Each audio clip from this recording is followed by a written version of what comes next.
Ziara ya Rais Ruto katika kaunti ya Taita Taveta ilianza katika eneo la Mwatate ambapo alikagua ujenzi unaoendelea wa barabara ya Mto Mogodi Mbale Undanyi Bura, mradi unaotarajiwa kuboresha usafiri na kufungua fursa za kiuchumi. Baadaye Rais Ruto alizindua uboreshaji wa reli ya Voi Taveta ya MGR yenye thamani ya shilingi bilioni 5.5 ambao utaifanya Voi kuwa kitovu muhimu cha usafirishaji kinachounganisha bandari ya Mombasa na mpaka wa Taveta Holili.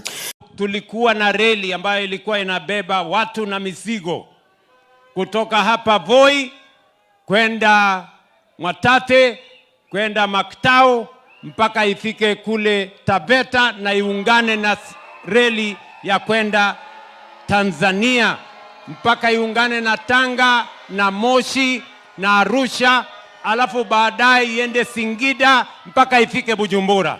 Serikali ya Kenya tumetoa shilingi bilioni 5.5 kujenga hii reli upya. Aidha, Rais Ruto pia aliweka jiwe la msingi kwa ujenzi wa uwanja wa kisasa wa Voi Vindo wenye uwezo wa watu 10,000 utakaosaidia kukuza michezo na vipaji vya vijana. Niliamua ya kwamba wakati tunajenga stadium kubwa Nairobi ya Talanta, pia tujenge stadium kubwa hapa Voi. Leo mimi naenda kuanzisha ujenzi wa stadium kubwa hapa Voi ya milioni 950 yenye itaketi watu 10,000.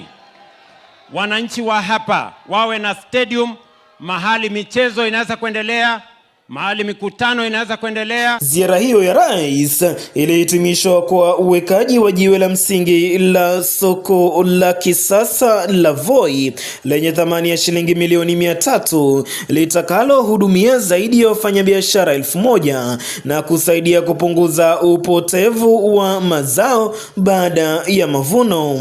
Soko kubwa ambayo tayari mwanakandarasi alifika hapa miezi 2 iliyopita.